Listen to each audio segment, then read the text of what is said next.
ఈ వీడియోలో diploma C23 C20 regulation EC వాళ్ళకి ఎలక్ట్రానిక్ సర్క్యూట్స్ 2 సబ్జెక్ట్ నుండి analog to digital conversion using successive approximation method గురించి చూద్దామండి. ప్రీవియస్ వీడియోలో అనలాగ్ టు డిజిటల్ కన్వర్టర్ గురించి ఇంట్రడక్షన్ చూసాం కదా. దానిలో మనకి డైరెక్ట్ టైప్ ఏడీసీ అలానే ఇండైరెక్ట్ టైప్ ఏడీసీ అని చెప్పాం కదా. ఈ సక్సెసివ్ అప్రాక్సిమేషన్ మెథడ్ అనేది direct type analog to digital converter కింద వస్తుందండి. ప్రీవియస్ వీడియోలో కౌంటర్ టైప్ ఏడీసీ పోస్ట్ చేశాము. మీకు సిలబస్లో ఉన్నది కౌంటర్ టైప్ ఏడీసీ అలానే సక్సెసివ్ అప్రాక్సిమేషన్ మెథడ్ ఏడీసీ ఉంది. ఈ వీడియోలో సక్సెసివ్ అప్రాక్సిమేషన్ మెథడ్ గురించి చూద్దాం. ఓకే, మనకి అనలాగ్ టు డిజిటల్ కన్వర్షన్ అంటున్నాము అంటే ఇన్పుట్ అనేది ఏముంటుంది, అనలాగ్ ఇన్పుట్ ఉంటుంది. నెక్స్ట్ అవుట్పుట్ వచ్చి డిజిటల్ అవుట్పుట్ వస్తుంది. అంటే ఈ అనలాగ్ ఇన్పుట్ సిగ్నల్ని A to D converter use చేసి డిజిటల్ అవుట్పుట్ సిగ్నల్గా కన్వర్ట్ చేస్తుంది. అందుకే దాన్ని అనలాగ్ టు డిజిటల్ కన్వర్టర్ అంటాం. అంటే మనకు అవుట్పుట్ ఏమొస్తుంది, ఇప్పుడు డిజిటల్ అవుట్పుట్ అనేది వస్తుంది. A successive approximation type ADC produces a digital output which is approximately equal to the analogue input by using successive approximation technique internally. ఇక్కడ మీకు కనిపిస్తున్న డయాగ్రామ్ వచ్చి analogue to digital conversion using successive approximation method. ఈ సర్క్యూట్లో మనకున్న main blocks వచ్చి ఏంటి అంటే control logic, clock signal generator, successive approximation register, దీన్నే మనం సింపుల్గా SAR అని అంటామండి. Next digital to analogue converter DAC, comparator. మనకి కౌంటర్ టైప్ ఏడీసీ అలానే సక్సెసివ్ అప్రాక్సిమేషన్ మెథడ్ ADC రెండు ఈక్వల్గానే ఉంటాయి, ఒకటే డిఫరెన్స్ ఉంటుంది. కౌంటర్ టైప్ ఏడీసీలో ఈ ప్లేస్లో మనకి కౌంటర్ని యూజ్ చేస్తాము.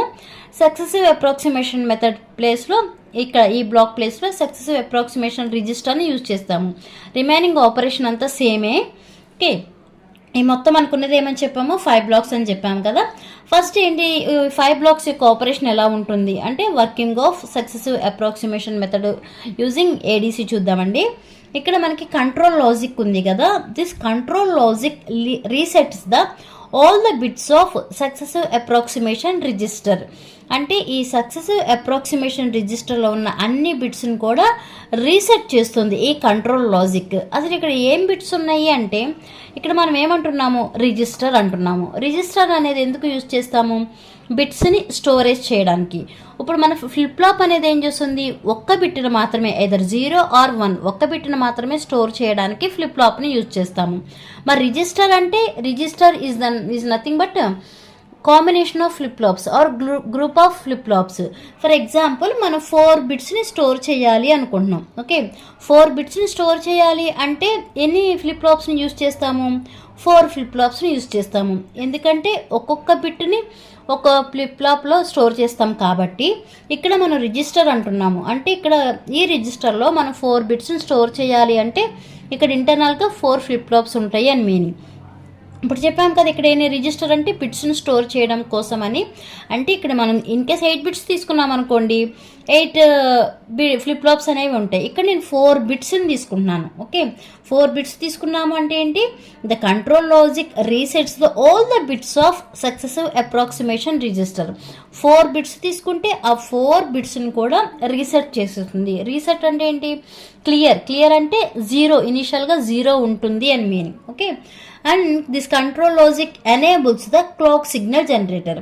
నెక్స్ట్ ఇక్కడ ఉన్న ఈ సక్సెసివ్ అప్రాక్సిమేషన్ రిజిస్టర్లో ఉన్న బిట్స్ని రీసెట్ చేసి ఇంకేం చేస్తుంది అంటే ఈ కంట్రోల్ లాజిక్ అనేది ఈ క్లాక్ సిగ్నల్ జనరేటర్ని ఎనేబుల్ చేస్తుంది.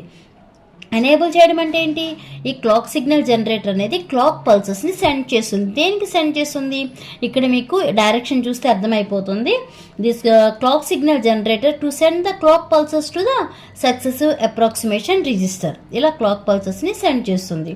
అప్పుడు మనకి ఈ సక్సెసివ్ అప్రాక్సిమేషన్ రిజిస్టర్ అనేది అంతకుముందు వరకు ఏమైంది, రీసెట్ అయ్యింది కదా.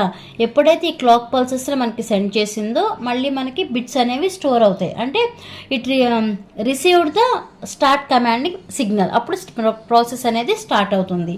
ఇక్కడ మనకు వచ్చేప్పటికి బిట్స్ అంటున్నాం. బిట్స్ అనగానే మనకి ఏంటిది, బైనరీ ఆర్ డిజిటల్ అనే కదా బిట్స్ అంటే the binary or digital data present in successive approximation register will be updated for every clock pulse. ఒక్కసారి క్లాక్ పల్స్ అప్లై చేసాము, ఇక్కడ ఉన్న డేటా అనేది అప్డేట్ అవుతుంది, డిజిటల్ ఆర్ బైనరీ డేటా అనేది. మళ్ళీ ఇంకో క్లాక్ పల్స్ అప్లై చేస్తాము, మళ్ళీ డేటా అనేది అప్డేట్ అవుతుంది. అంటే ఈ సక్సెసివ్ అప్రాక్సిమేషన్ రిజిస్టర్లో ఏదైతే బైనరీ ఆర్ డిజిటల్ డేటా ఉందో ఆ డేటా అనేది ఎవ్రీ క్లాక్ పల్స్, అంటే క్లాక్ పల్స్ ఇచ్చినప్పుడల్లా ఇక్కడున్న డేటా అనేది అప్డేట్ అవుతుంది. ఇది మరి దేని మీద డిపెండ్ అయి ఉంటుంది అంటే based on the output of the comparator మీద బేస్ అయ్యి ఇది ప్రాసెస్ జరుగుతుంది. అంటే ఇక్కడ మనకి కంపరేటర్ అవుట్పుట్ 1 వచ్చింది అనుకోండి, ఈ 1 అనేది దేనికి ఇస్తుంది? కంట్రోల్ లాజిక్ ఇస్తుంది. అప్పుడు ఈ కంట్రోల్ లాజిక్ అనేది క్లాక్ సిగ్నల్ జనరేటర్ని ఎనేబుల్ చేసి మళ్ళీ క్లాక్ పల్స్ అనేది ప్రొడ్యూస్ చేస్తుంది. ఇన్ కేస్ ఈ కంపరేటర్ అవుట్పుట్ మనకి 0 వచ్చింది అనుకోండి, అప్పుడు ఇదేమవుతుంది? క్లాక్ సిగ్నల్ జనరేటర్ అనేది డిజేబుల్ అవుతుంది. ఇది డిజేబుల్ అయ్యింది అంటే క్లాక్ పల్సెస్ని సెండ్ చేయదు. క్లాక్ పల్సెస్ని సెండ్ చేయకపోతే ఇక్కడ ప్రాసెస్ అనేది జరగదు కదా. ఓకే, క్లాక్ పల్స్ ఇచ్చినప్పుడు మాత్రమే ఈ సక్సెసివ్ అప్రాక్సిమేషన్ రిజిస్టర్ అనేది అప్డేట్ అవుతుందని చెప్పాము కదా. అంటే మొత్తం ఈ క్లాక్ సిగ్నల్ జనరేటర్ ఫంక్షనింగ్ అంతా దేని మీద డిపెండ్ అయి ఉంటుంది అంటే ఈ కంపరేటర్ అవుట్పుట్ మీద డిపెండ్ అయి ఉంటుంది. ఓకే, అంటే ఇప్పుడు ఈ సక్సెసివ్ అప్రాక్సిమేషన్ రిజిస్టర్ యొక్క అవుట్పుట్ ఏమవుతుంది? ఇక్కడ ఆల్రెడీ రాసాం కదా, డిజిటల్ అవుట్పుట్ అవుతుంది. ఆ డిజిటల్ అవుట్పుట్ని దేనికి ఇచ్చాం మనం? ఇక్కడ డిఏసికి ఇచ్చాం. డిఏసి అంటే డిజిటల్ టు ఎనలాగ్ కన్వర్టర్. అంటే ఇప్పుడు ఈ digital to analogue converter input ఏమవుతుంది? Digital data or binary data అనేది ఈ డిజిటల్ టు ఎనలాగ్ కన్వర్టర్కి ఇన్పుట్ అవుతుంది. మరి ఈ కన్వర్టర్ ఏం చేయాలి? ఈ డిజిటల్ డేటాని ఆర్ బైనరీ డేటాని ఎనలాగ్లోకి కన్వర్ట్ చేయాలి. ఓకే, కన్వర్ట్ చేసి అవుట్పుట్ దేనికి ఇస్తుంది? మనకి కంపరేటర్కి వన్ ఆఫ్ ద ఇన్పుట్గా ఇస్తుంది. చూడండి ఇక్కడ. ఓకే, ఈ డిఏసి అవుట్పుట్ అనేది దేనికి ఇస్తుంది? కంపరేటర్కి ఒక ఇన్పుట్గా ఇస్తుంది. కంపరేటర్కి ఇంకో ఇన్పుట్ ఉంది కదా, ఇక్కడ మనకి inverting and non inverting terminals ఉన్నాయి, మైనస్ ప్లస్ ఉన్నాయి కదా. ఒక ఇన్పుట్ వచ్చి ఇక్కడ విఐ ఉంది కదా. విఐ అంటే ఏంటి? మనకి ఎక్స్టర్నల్ అనలాగ్ ఇన్పుట్. ఈ విఐ అనేది ఎక్స్టర్నల్ అనలాగ్ ఇన్పుట్. ఈ విఏ అనేది ఈ digital to analogue converter output. ఇప్పుడు ఈ రెండు కంపరేటర్కి ఇస్తే మనకి నేమ్లోనే ఉంది కదా, కంపరేటర్ అంటే ఏంటి? కంపేర్ చేస్తుంది. ఓకే, ఎలా కంపేర్ చేస్తుంది?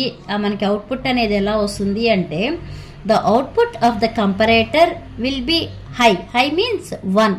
ఎప్పుడు 1 అవుతుంది అంటే VI is greater than VA అయినప్పుడు. Okay, VI is greater than VA కండిషన్లో కంపరేటర్ అవుట్పుట్ విల్ బి 1. అప్పుడేమవుతుంది? కంట్రోల్ లాజిక్ అనేది క్లాక్ సిగ్నల్ జనరేటర్ని ఎనేబుల్ చేస్తుంది. అదే నెక్స్ట్ కండిషన్లో విఐ లెస్ దాన్ విఏ, ఈ కండిషన్లో కంపరేటర్ అవుట్పుట్ ఏమవుతుంది? లో అంటే 0 అవుతుంది ఈ కండిషన్లో. అంటే మనకి క్లాక్ సిగ్నల్ జనరేటర్ ఆపరేషన్ అంతా దేని మీద డిపెండ్ అయి ఉంటుంది? ఈ అవుట్పుట్ ఆఫ్ ద కంపరేటర్ మీద డిపెండ్ అయి ఉంటుంది. అలా ఈ ప్రాసెస్ అనేది ఇలా రిపీట్ అవుతానే ఉంటుంది. ఎప్పటి వరకు అంటే సర్టెన్ డిజిటల్ అవుట్పుట్ అనేది అప్టైండ్ అయ్యే వరకు, లేదంటే వ్యాలిడ్ అవుట్పుట్ అనేది వచ్చేంత వరకు ఈ ప్రాసెస్ అనేది ఇలా రిపీట్ అవుతూ ఉంది. ఇక్కడ కంపారిజన్ అంటున్నాం కదా, మరి ఎలా కంపేర్ చేస్తాము అంటే ఇక్కడ డిజిటల్ అవుట్పుట్ అంటున్నాం కదా, ఇక్కడ మనకి ఇచ్చేది ఏంటి? డిజిటల్ అవుట్పుట్ అంటే బైనరీ కదా, దాని ఇన్పుట్గా దేనికి ఇచ్చాము? డిఏసికి ఇచ్చాము. ఈ డిఏసి అవుట్పుట్ అనేది విఏ. అంటే మనకి ఇక్కడేమో ఎక్స్టర్నల్ ఇన్పుట్ ఏంటి? విఐ. ఫర్ ఎగ్జాంపుల్ ఇలా ఇచ్చామనుకోండి, ఏది? ఈ ఎక్స్టర్నల్ అనలాగ్ ఇన్పుట్ అనేది ఇలా ఉంటే నెక్స్ట్ విఏ అనేది ఇక్కడ కూడా మనకి ఇలా ఉందనుకోండి. ఇలా ఉన్నప్పుడు ఈ రెండింటిని కంపేర్ చేస్తాయి. ఓకే, ఈ రెండింటిని కంపేర్ చేసి డెసిమల్ ఈక్వలెంట్లోకి రాసుకుంటే మీకు అర్థమైపోతుంది ఏది ఎక్కువ ఉంది ఏది తక్కువ ఉందని. ఇలా ఇన్ కేస్ విఐ ఎక్కువ ఉందనుకోండి, కంపరేటర్ అవుట్పుట్ అనేది హై వస్తుంది. ఇన్ కేస్ విఐ అనేది తక్కువ ఉంది అంటే VI less than or equal to VA ఉంటే కంపరేటర్ అవుట్పుట్ అనేది 0 వస్తుంది. ఇలా కంపేర్ చేసుకోవాలి ఈ రెండు. ఓకే, ఎక్స్టర్నల్ ఇన్పుట్ వచ్చి ఇలా ఉంటుంది, ఈ డిఏసి అవుట్పుట్ అనేది ఇలా ఉంటే ఈ రెండింటిని కంపేర్ చేస్తే మీకు అప్పుడు కంపరేటర్ అవుట్పుట్ అనేది తెలుస్తుంది. కౌంటర్ టైప్ ఏడీసీ అలానే సక్సెసివ్ అప్రాక్సిమేషన్ ఏడీసీ రెండు ఒకటే. ఈ ఒక్కటే డిఫరెన్స్. ఇక్కడ ఈ సక్సెసివ్ అప్రాక్సిమేషన్ రిజిస్టర్ని యూజ్ చేస్తాం, అక్కడేం కౌంటర్ అనేది ఇంక్రిమెంట్ అవుతూ ఉంటుంది ఎప్పుడు క్లాక్ పల్స్ అనేది అప్లై చేసినప్పుడు. ఇక్కడేమో క్లాక్ పల్స్ అనేది అప్లై చేసినప్పుడు ఈ SAR సక్సెసివ్ అప్రాక్సిమేషన్ రిజిస్టర్లో ఉన్న బైనరీ డేటా అనేది అప్డేట్ అవుతూ ఉంటుందన్నమాట. ఓకే, ఇది మీకు analog to digital conversion using successive approximation method అండి. నేను మ్యాటర్ ఇక్కడ ఏమీ చూపించట్లేదు, మీకు బోర్డు వాళ్ళు ఇచ్చారు కదా, బోర్డు వాళ్ళు ఇచ్చిన బుక్లో మ్యాటర్ చక్కగా ఈజీగా అర్థమవుతుంది కూడా. నేను కూడా ఆ బుక్లో నుంచే మీకు చెప్తున్నాను, అందుకే మ్యాటర్ నేనేం రాయలేదు. బట్ సర్క్యూట్ని చూసి మీరు ఆ మ్యాటర్ని చూసుకోండి ఒకసారి. ఓకేనా? అర్థమైతే లైక్ చేయండి, షేర్ చేయండి, అలానే సబ్స్క్రైబ్ చేయండి. Thanks for watching.